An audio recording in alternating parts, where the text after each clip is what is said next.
The question that I posed in my DMPs was, what makes a person successful? How do we know if we've been successful or not? And where will my destiny take me? In the Maiden Czar story, my major point of resonance was when Ivan didn't even think twice about cutting off the tutor's head in order to continue on his quest for his beloved.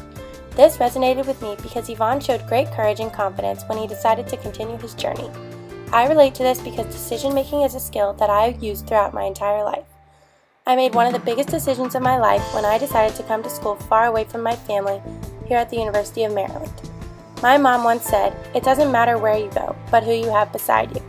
My family members are my greatest supporters and do anything and everything to help me succeed.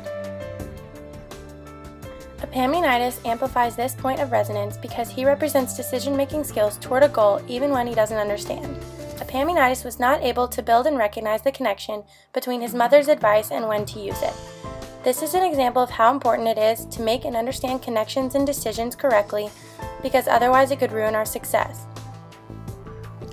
A personal experience that has led me to amplify my decision-making skills has been my participation in cheerleading here at the University of Maryland.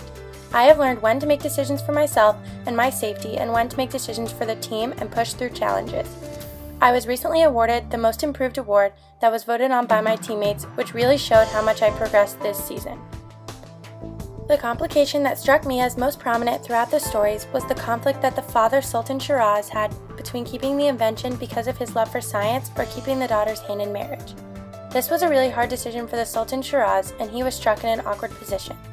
He knew his decision would affect his life forevermore, which was why it was so crucial. I also experienced this kind of complication when I was deciding on where to go to college. I wanted to pursue the best education possible, and in order to do that, I would need to be a plane ride away from my family for a few years. The story that provided me with the clearest transformation between the story and real life was the story of Kanu Above. The spider in this story was the key character who initiated the decision to travel to Kanu Above, which encouraged all the other characters to participate as well. This showed the spider's ability to connect him and the other characters just like a web does. This part of the story resonated well with me because I often initiate things and am a leader in a group. I made a crucial decision this semester that has set me on my path to achieving my goal of becoming a speech-language pathologist back in Dallas. I joined my research lab with Dr. Ratner. She is well connected throughout the nation and happens to know a renowned speech-language pathologist in Dallas. I chose to work with Dr. Ratner because she has several connections that can help me in pursuing my career.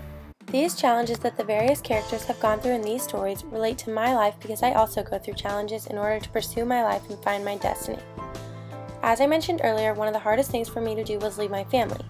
My father has taught me how to be successful academically, and my mother has taught me all the things I need to know in life that they don't teach you in school. My brother has also taught me how to have patience as well as how to cooperate with people, and of course my dogs have taught me that sometimes it is important to sit back, relax, and enjoy life. One figure who reassured me that I was on the right track to success was the Dalai Lama. I had the pleasure of meeting him and hearing him speak about his lifestyle. The Dalai Lama encouraged that I live my life with happiness and compassion.